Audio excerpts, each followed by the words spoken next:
എടാ പണി പാളിയാ. അവളെ ഇവിടെ ഇങ്ങ് കാണാനില്ലല്ലോ. ഞാനൊരു സംഭവം പറയട്ടെ.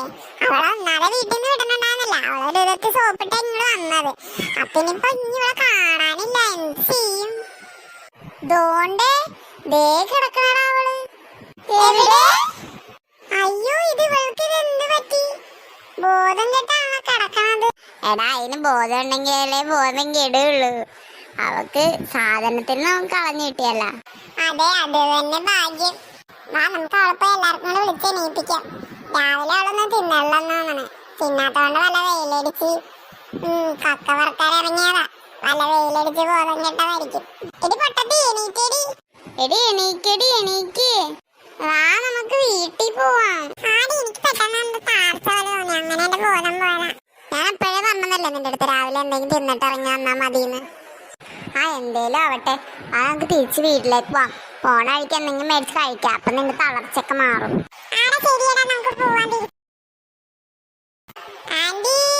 എന്താ മക്കളെ? ഞങ്ങളുടെ ആന്റിയുടെ മോളെ സേഫ് ആയിട്ട് കൊണ്ടുവന്ന് വീട്ടിൽ തിരിച്ചേൽപ്പിച്ചിട്ടുണ്ട് കേട്ടാ. ആ, ഇങ്ങനെയൊക്കെ പോയി വരണെങ്കിൽ ഇനി ഞാൻ ഇങ്ങനെയൊക്കെ വിടാം.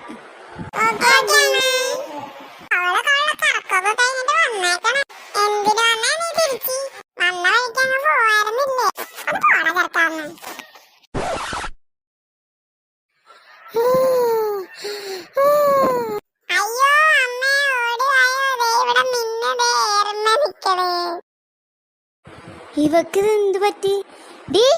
മിന്നു,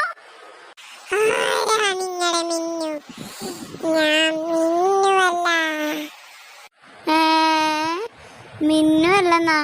എടി, നിന്റെ അഭിനയൊക്കെ നിർത്തിയേ. നീ എന്തി കാണിക്കണത്?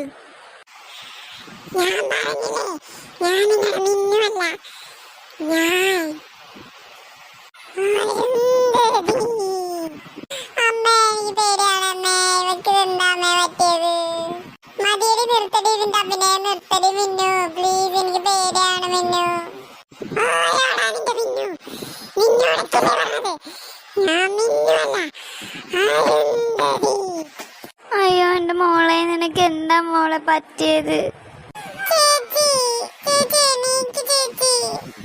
ശിവള എണീക്കണില്ലല്ലോ. ഈ കാര്യമൊക്കെ ഇനി അവരോട് എങ്ങനെ പറയും ഞാൻ? എനിക്കാണെങ്കിൽ പേടിയാവണം ഇതൊക്കെ കണ്ടിട്ട്. അവരോട് എങ്ങനെ പറയും? അവർക്കും വിഷമാവില്ല ഇതൊക്കെ കണ്ട. പാടം ഒന്ന് പിടിക്കണം. നമുക്ക് ഇവിടെ എടുത്ത് കട്ടിലുമേ കിടത്താം. എൻ്റെ ദൈവമേ, എൻ്റെ മോക്ക് ഇതെന്താ പറ്റിയത്?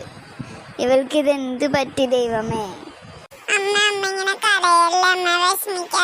നമുക്ക് എന്തെങ്കിലും വഴി കണ്ടുപിടിക്കാം. അവള് ചിലപ്പോ ഉറങ്ങി എണീക്കുമ്പോ എല്ലാം ശരിയാവും.